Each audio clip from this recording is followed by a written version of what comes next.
Good morning. അപ്പോൾ എങ്ങനെയാണ് നമ്മൾ ക്രെഡിറ്റ് കാർഡ് ഒന്ന് സ്മാർട്ടായിട്ട് യൂസ് ചെയ്യുന്നതിനെ കുറിച്ച് സംസാരിക്കാം. നിങ്ങൾ ഒരു പെർച്ചേസ് നടത്തി, ഓക്കെ, നിങ്ങളുടെ സ്റ്റേറ്റ്മെന്റ് വന്നു, നിങ്ങൾക്ക് ടോട്ടൽ എമൗണ്ട് ഡ്യൂ ഇത്രയുമാണ്. കഴിയുന്നതും ആ ടോട്ടൽ എമൗണ്ട് ഡ്യൂ മൊത്തത്തിൽ അടച്ചു തീർക്കാൻ ശ്രമിക്കുക. അത് നിങ്ങൾക്ക് ഗുണമേ ചെയ്യത്തുള്ളൂ. ഇനി അതുമല്ല, നിങ്ങൾക്ക് അബദ്ധം പറ്റി നിങ്ങൾക്ക് അടയ്ക്കാൻ പറ്റാത്തൊരവസ്ഥയിലാണെങ്കിൽ എങ്കിൽ മിനിമം പേയ്മെന്റ് ഡ്യൂവിന് പകരം നിങ്ങൾ എന്താ ചെയ്യുക, അതൊരു EMI ആയിട്ട് കൺവേർട്ട് ചെയ്യുക.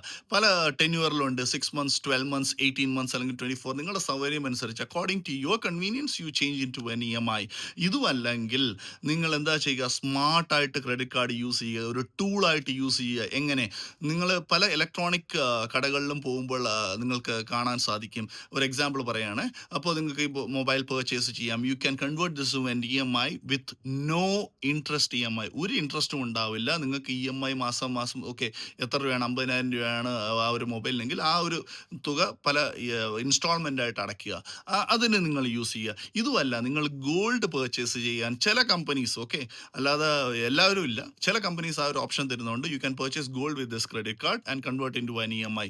അതും ഓക്കെയാണ്. കാരണം എന്ന് വെച്ചാൽ ഗോൾഡിന് ഒരിക്കലും ഡിപ്രീസിയേഷൻ അങ്ങനെ അധികമൊന്നും വരുന്നില്ല. അതിങ്ങനെ പൈസ കൂടി വരത്തേ ഉള്ളൂ, അല്ലേ, കൂടി വന്നുകൊണ്ടിരിക്കുന്നേ ഉള്ളൂ. സോ അങ്ങനെ സ്മാർട്ടായിട്ട് പർച്ചേസ് ചെയ്യുക.